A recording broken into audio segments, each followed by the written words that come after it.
Hi guys, welcome to the Maker Workshop. I'm Dave, for those of you that don't know me, and this week is going to be an update about what's going on in the workshop. So for starters, this is the series corner as it happens now. We've got a series lightweight behind me, and we've got a series 3 in front of me right here. So this is our signature ethos grey paint code, and these are some very nice galvanized cappings. So this car's all been about, what we can reuse from the existing vehicle. These cappings are all original. You'll notice that they're not exactly perfect, but we wanted this car to retain some patina. We would have loved to use the original tub, but it was just too far gone. It was rotten, corroded, and we can't repair and keep patina, unfortunately. So we went with the new tub. This tub was supplied by a local company, Ultra Bulkheads, I think they're known as now. Fantastic. They made a fantastic job of making this and putting it together. The bulkhead you see there is an Owen bulkhead, Robert Owen. These are fantastic, and I want to say he's probably the only person I would ever buy a series bulkhead from. Everything fits perfect. The vents fit nice, and you'll notice here this has got a power steering upgrade. This is the P38 steering box from the Range Rover. So Dave, who owns this vehicle, he wanted his wife to be able to drive it with ease. So of course we're going to give her power steering. So the chassis come together really nice. This is a Marsland, built to OEM standards. So Marsland, I believe, are the official people to build original chassis under license, and they build them to authentic traditions. So we've done it with a twist, obviously adding the power steering, but everything else is going to be factory. These are parabolic springs, hopefully for a more comfortable ride. Those axles down there were built by our friends at Winchester gears. These have, what you'll notice in there, defender brakes to the untrained eye. We've gone with some lovely J-hook discs, just for a nice upgrade. So we've got front and rear disc conversions. There are ATBs in the axles. So we've gone to town with this because it's having this engine. This is a 2.5 litre, so it's a reworked 2.25 by ACR in Chester. Check out that beauty. So we're just waiting on the gearbox to come back from Winchester Gears. They're reworking the standard one for me, and we'll be getting together sometime next week. So what you see here, these are the original fuel pickup pipes. So these have been in our Aqua Blaster. Look how nice they've come up. These are made from bronze and copper. I'd imagine these were handmade, so we're all about that in this line of work. So these were made, God, probably 1980 time, around that, maybe a little bit earlier. So we've gone with a new fuel tank on this one. This is a steel fuel tank. I'd love to have gone Ali Sport and gone with a nice XL size, but it's just not required on this build. So we're trying to trim costs back a little bit for the client. We've gone with new rubbers. You can see there, we've gone with their design and development billet drive flanges. Brian makes some beautiful stuff, so we just buy them off the shelf. But we're unsure what to do with the wheels. What do you think we should do with the wheels, guys? So I think we go to Wolf's, go original Wolf's, and maybe go satin black, a bit like we did on Ethos. Part of me was tempted to go with like an 8-inch band, like a very mild, maybe an inch wider, just to give it a little bit of stance, and a bigger tyre. For me, these wheels are too, nah, I'm not feeling them.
So an update on the Lightweight. A few of you have been asking about what's going on with this beast, and we've been chewing away at it in the background if you want to come over here. So I want you to guess what that radiator package is out of. For those of you in the Land Rover world, you'll nail it straight away. But we reworked something that is originally, I'll give you a clue, it's got TD in it. But we've made it work, put a nice big spiral fan on there to keep this V6 cool. Behind this engine is a sequential gearbox, and if you want to pop around the other side. So you'll notice in here, this is not standard by no means. Here you have a sequential box, just check that out. So you literally click, click, click through the gears, lift up, reverse. Simple as that. You've got your high and low shifter and diff lock. Pete's made a fantastic job of this aluminium tunnel. We've gone with an up-to-date, so that is the equivalent of a Puma TDCI handbrake. So we've got a handbrake drum from a Puma on this. So we're trying to improve as and where we can. You know, we don't want any of this sloppiness. We want it to just work and be functional and be more so fun for the client. So this is Project Nardo 90. The name is in the colour. We started this project, God, it was when 4x4 fabrication first started. This was one of my very first resto-mod cars. This was the first 184 horsepower BMW straight six we installed. Me and Darren, God, I want to say this is probably over 10 years ago. So if you come over here, I'll show you the engine that came out of it. So back then we did things a little bit different. We used to make pipework to just suit, you know, a Puma cooling system or a TD5 cooling system. As you can see, these link pipes. Now we make them a lot more compact and a lot more simple. We don't do things like tacky blue silicon anymore. That's not what we're about. So Michael, who owns this car, said, Dave, he said, I want to get rid of the BMW 6-speed gearbox because it was like you were fishing for a gear. It wasn't nice. So I said, the only way we're going to do it is we're going to have to update it and put it onto an MT82, which back then we hadn't done. We hadn't made the mounts, we hadn't made the adaptation. So now he wants to bring one of our old cars back to us and have it reworked. So that's exactly what we've done. So this is a 184. This engine is very lively. I want to say it's probably 250 horsepower. So that is going to be going back in with an MT82 6-speed. So he's got nice, crisp gear shifts.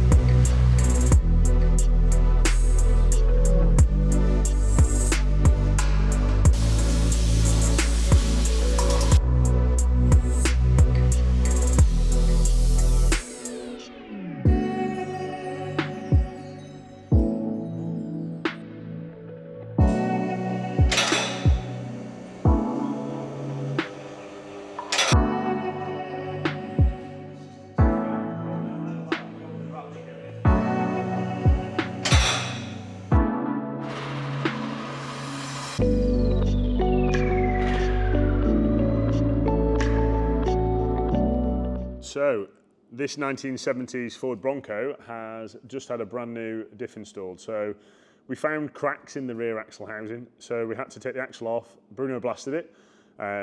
We repaired the welds that were very badly. I think someone's put a diff pan on it at some point. And it's a Ford 9-inch back axle. And I called Who's Your Racing in the UK. They supplied me with, I can't remember the name of the locker exactly now, but it's a brand new diff. Check out the photos above. Beautiful diff, looks absolutely bomb-proof. So the client now has an LSD in the back and can now have a bit of fun. He said to me, can I lock up both rear wheels, guys, and do a bit of a cheeky burnout? So that's what he wanted, and that's what we delivered for him. And while we were at it, we noticed that all his yokes were heavily worn in the prop shaft. So we're going to get those rebuilt tomorrow and hopefully get this Bronco on its way back to the client and he can have some fun. It really is a classic retro, and I'm glad we had it in here.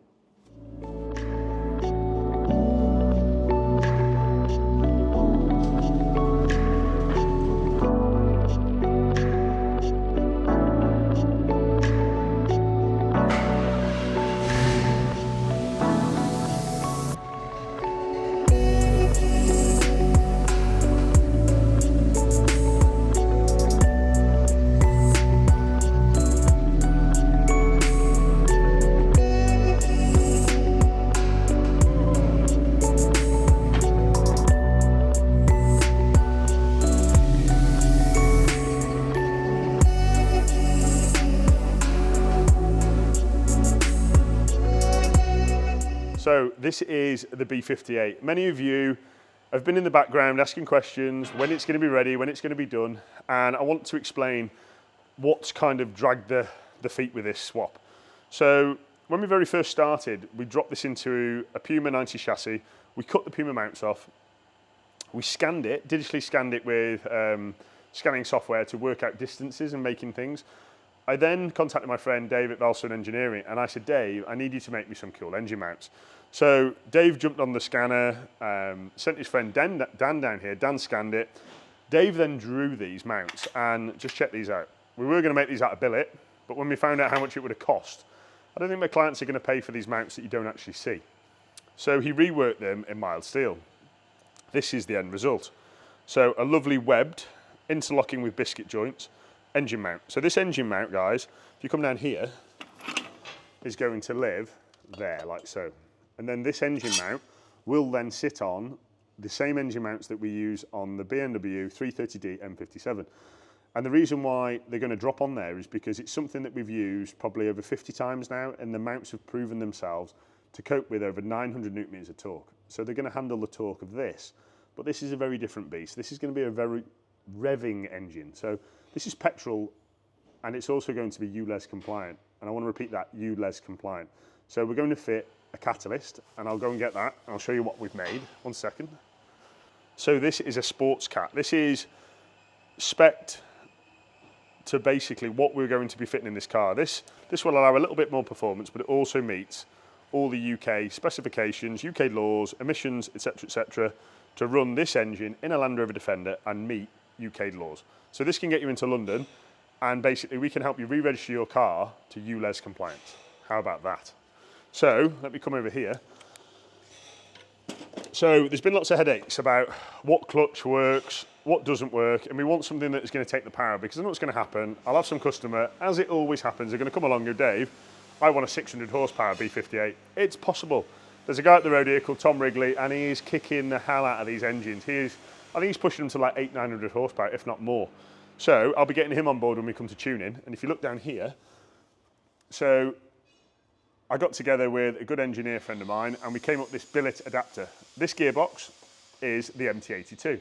And for those of you that know, I love this gearbox. This gearbox will take the pain, provided it is built properly. My friend Tom at Winchester Gear, he can build these to take in excess of 500 horsepower. So we'll be going for one of those, and we'll be pushing it to its limit, basically. So I want to say this is going to be in a chassis sometime next month. And we've got the wiring harness, we've got the ECU, and hopefully we're making some noises from it. So stay tuned for an update. So project Why Not LS3. So it's coming together. Next week is going to be the full wiring up of this vehicle. So many of you have asked how we get all these plugs through a gland like this. Check out the photo here, or here, wherever it's going to pop up, and you'll see how we get this through here.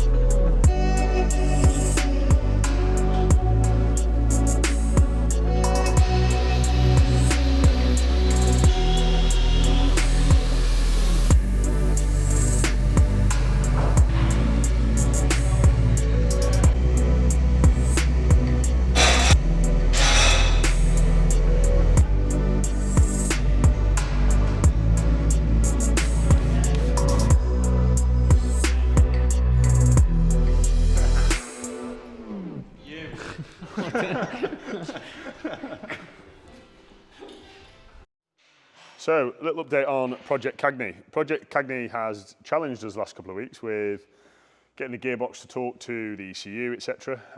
We've teamed up with Will at House of Torque and a guy called Tom from Flat Cap Engineering. Fantastic guys, and they've been on the other end of the phone helping us when we've come up against a problem, because normally there's the wrong wire in the wrong place, thanks to whoever makes the looms. We don't know who makes them. Anyway, so this week we've been making boost pipes, coolant lines. The wings have gone on today, and we've gone with all the new powder coated hardware. We're all about the finishing touches, guys. So these brackets have been recycled slam panel, God knows what build this came off, but what we do is one on, one off, you know, goes through the process, off to the galvanizers, then the powder coaters, and then it's fit for life. And hopefully it'll never rust again.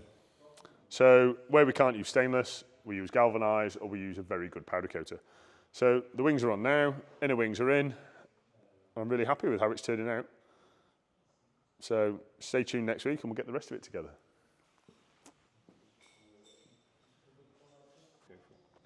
So what we've got here, this is our, I'm going to call these the Maker Stage 3 axle set. So what makes them a Maker Stage 3 axle set is ATB diffs is a bare minimum, Ashcroft shafts, bare minimum, CV joints, everything is basically upgraded. And these have got our latest Maker dry flanges. And I don't really brag much, guys, but I think they're the best dry flanges on the planet. Tell me if you think otherwise. We've made this end cap so it comes off for serviceability, so you can grease your splines, etc. There's O-ring in here and there's an O-ring in here, so you haven't got any of this smudgy, horrible mastic left around. So these are going on the Clancy project, which is heading to Yellowstone in America.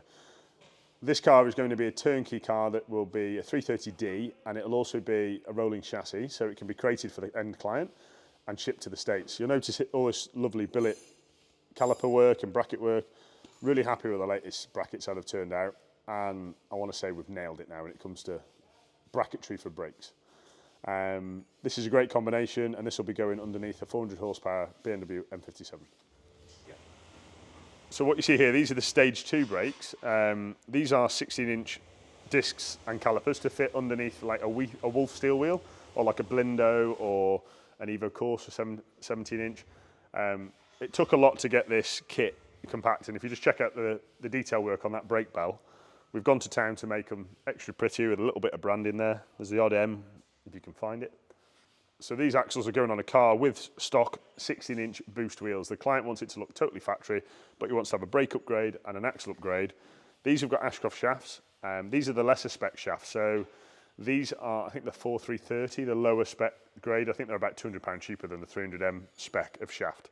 But we still go with the Grin-Lewis axle breathers, increase in size, and they're just pretty, guys. Powder coated cases, ATB front and rear, non-pegged. So it's just a lesser spec, if you like, opposed to that bottom one down there that is pegged.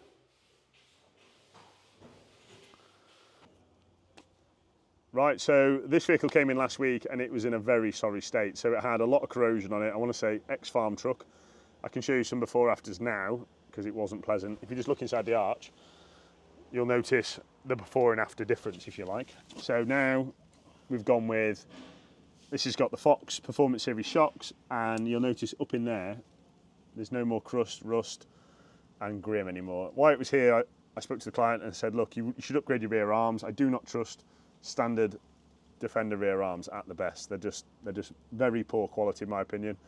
The client's gone with full Super Pro all round, which is a great upgrade, really tightens the car up. And this 90 being a low spec 90, it had single disc,